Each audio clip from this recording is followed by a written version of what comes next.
नमस्कार, आप देख रहे हैं एसबीटी न्यूज। पेश है 12 अक्टूबर रविवार दोपहर 3:15 बजे राजस्थान की बड़ी खबरें। राजस्थान हाईकोर्ट की जयपुर बेंच ने सब इंस्पेक्टर भर्ती 2021 से जुड़े अभ्यर्थियों को बड़ी राहत दी है। अदालत ने राज्य सरकार और राजस्थान लोक सेवा आयोग को निर्देश दिए हैं कि याचिकाकर्ताओं के आवेदन स्वीकार किए जाएं और उन्हें 2025 की नई एसआई भर्ती परीक्षा में प्रोविजनल रूप से शामिल होने दिया जाए। यह आदेश जस्टिस अशोक कुमार जैन की बेंच ने श्रवण कुमार चौधरी और अन्य अभ्यर्थियों की याचिका पर सुनवाई के दौरान दिया। याचिकाकर्ताओं की ओर से एडवोकेट दीपक कुमार और विशाल कुमार ने पैरवी की है। राजस्थान में सीमावर्ती श्रीगंगानगर जिले के पाकिस्तान सीमा से सटे केसरी सिंहपुर थाना क्षेत्र में पुलिस ने पंजाब के 2 युवकों को गिरफ्तार करके उनसे 1 किलो 492 ग्राम हेरोइन बरामद की है।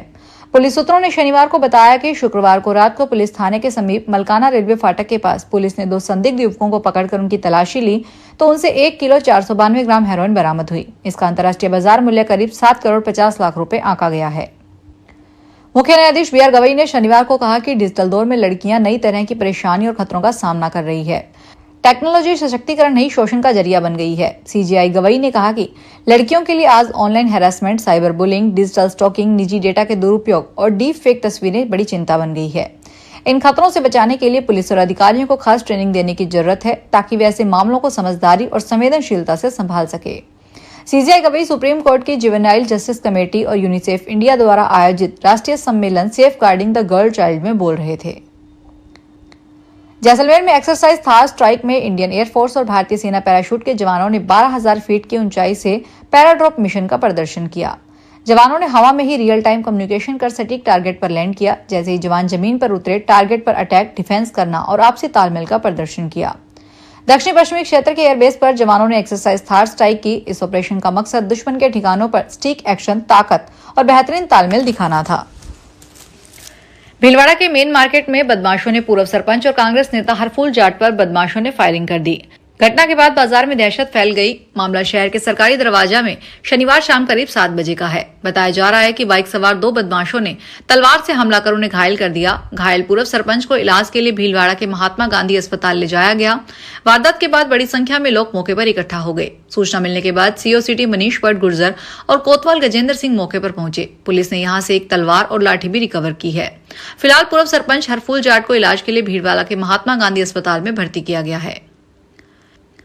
जयपुर रेलवे स्टेशन पर एयर कार्गो कोच फेज 2 निर्माण कार्य के चलते 9 नवंबर से 12 दिसंबर तक मेगा ब्लॉक किए जाने से मरुधर एक्सप्रेस की आवाजाही प्रभावित होगी। उत्तर पश्चिमी रेलवे के जोधपुर डीआरएम अनुराग त्रिपाठी ने बताया कि 35 दिनों तक यह ट्रेन जोधपुर से अपने निर्धारित समय से 3 घंटे देरी से रवाना होगी। इसी तरह वाराणसी सिटी भी यह ट्रेन 4 घंटे 10 मिनट की देरी से रवाना होगी। जयपुर रेलवे स्टेशन पर कराए जा रहे पुनर्विकास कार्यों के अंतर्गत स्टेशन यार्ड में एयर कॉन्कोर्स फेज 2 का निर्माण कार्य जारी है। इस कार्य के लिए अगले माह 9 नवंबर से 12 दिसंबर तक 34 दिनों तक ब्लॉक लिया जाएगा, जिससे कई ट्रेनों की आवाजाही प्रभावित होगी। प्रधानमंत्री नरेंद्र मोदी ने लोकनायक जयप्रकाश नारायण को उनकी जयंती पर श्रद्धांजलि अर्पित करते हुए उन्हें लोकतंत्र और सामाजिक न्याय का अटूट समर्थक बताया और कहा कि वे देश की अंतरात्मा की सबसे निर्भीक आवाजों में से एक रहे हैं। मोदी लोकनायक जयप्रकाश नारायण की जयंती पर शनिवार को सोशल मीडिया एक्स पर एक पोस्ट में लिखा, भारत की सबसे निर्भीक अंतरात्मा की आवाजों में से एक और लोकतंत्र और सामाजिक न्याय के अटूट समर्थक लोकनायक जयप्रकाश नारायण को उनकी जयंती पर श्रद्धांजलि।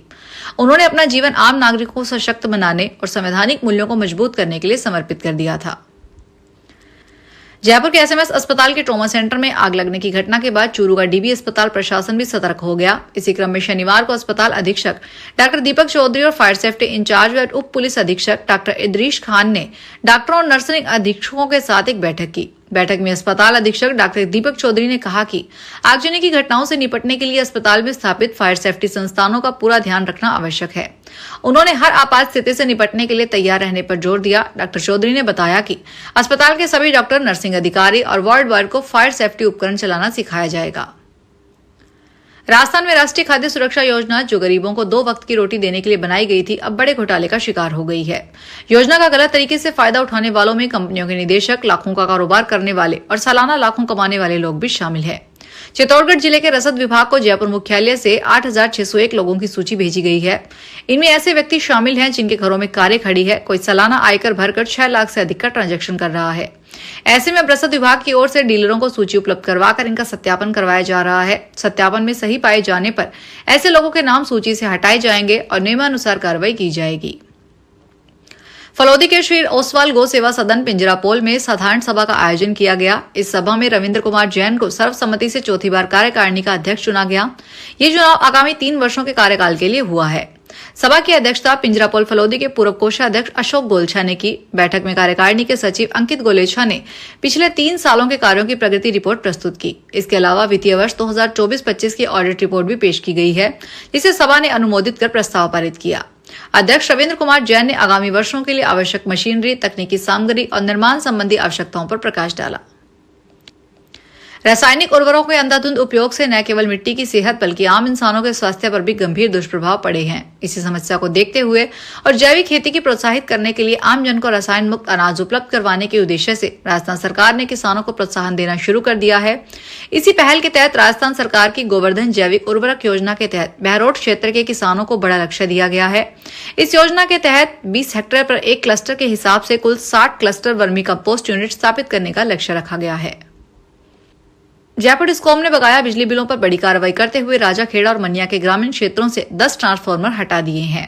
यह कार्रवाई उन उपभोक्ताओं के खिलाफ की गई है जिन्होंने सालों से बिजली का बिल जमा नहीं करवाए थे। जयपुर डिस्कॉम के धौलपुर डिवीजन में एक्सीएन विवेक शर्मा के नेतृत्व में यह अभियान चलाया गया। डिस्कॉम के अनुसार कई उपभोक्ता 5 से 10 वर्षों से बिजली का उपयोग कर रहे थे, लेकिन उन्होंने बिलों का भुगतान नहीं किया। राजाखेड़ा और धौलपुर ग्रामीण उपखंड में 500 से अधिक ऐसे कृषि कनेक्शन है जिन पर 20,000 से ज्यादा की बकाया राशि लंबित है। जोधपुर के जयनारायण विश्वविद्यालय में एनईपी के तहत शनिवार को एमए राजस्थानी के प्रथम बैच का विदाई समारोह आयोजित किया गया। इस अवसर पर राजस्थानी विभागाध्यक्ष डॉक्टर गजेश सिंह राजपुरोहित ने कहा कि मातृभाषा के बिना किसी भी प्रदेश की संस्कृति जीवित नहीं रह सकती है। अगर राजस्थानी संस्कृति को बचाना है तो हमें हमारी मातृभाषा राजस्थानी को बचाना होगा। उन्होंने कहा कि प्रदेश में जब तक राजस्थानी भाषा को संवैधानिक मान्यता और प्रदेश की प्रथम राजभाषा का दर्जा नहीं मिलता, तब तक प्रदेश के युवाओं का भविष्य सुरक्षित नहीं है। राजस्थानी भाषा प्रदेश की अस्मिता है। झुंझुनू जिले को शनिवार को कुंभाराम लिफ्ट कैनाल की शुरुआत हुई। इस प्रोजेक्ट का शिलान्यास सीएम भजनलाल शर्मा और केंद्रीय जल शक्ति मंत्री सीआर पाटिल करेंगे। ये प्रोजेक्ट करीब 1100 करोड़ का है। केंद्रीय जल शक्ति मंत्री सीआर पाटिल ने कहा, जल जीवन मिशन में बहुत गड़बड़ियां हुई। मोदी साहब से हमें कहा है किसी को छोड़ना मत, एक को भी बख्शा नहीं है। कई अधिकारियों और एक पूर्व मंत्री भी जल जीवन मिशन में भ्रष्टाचार करने के जेल में है। कई अधिकारियों को निलंबित किया हुआ है। कई कॉन्ट्रैक्ट को ब्लैकलिस्ट कर दिया गया है। राजसमंद के नाथद्वारा विधानसभा में शनिवार को 1070 लोगों को आत्मनिर्भर भारत के संकल्प पत्र भरवाए गए। इस अवसर पर नाथद्वारा में शिक्षण संस्थान परिसर में कार्यक्रम का आयोजन किया गया, जहां देवनारायण कल्याण बोर्ड के अध्यक्ष ओम प्रकाश बढ़ाना सहित नाथद्वारा के भाजपा पदाधिकारियों ने भाग लिया। कार्यक्रम को संबोधित करते हुए बढ़ाना ने कहा कि आत्मनिर्भर भारत के लिए सर्वप्रथम प्रयास महात्मा गांधी के समय से शुरू हो गए थे, जिन्होंने एक चरखे के माध्यम से स्थानीय को महत्व दिया था। उसके बाद भी बहुत से महापुरुषों ने इसके लिए प्रयास किए। 2014 से प्रधानमंत्री नरेंद्र मोदी ने संकल्प लिया कि 2047 तक भारत देश को विकसित भारत देश बनाना है। फिलहाल खास खबरों में इतना ही। ताजा खबरों की जानकारी के लिए देखते रहिए एसपीटी न्यूज। धन्यवाद। अगर आप भी अपने आसपास की छोटी बड़ी और महत्वपूर्ण खबरों से अपडेट रहना चाहते हैं तो सब्सक्राइब कीजिए हमारे चैनल एसपीटी न्यूज को और प्रेस कीजिए बेल आइकन पर।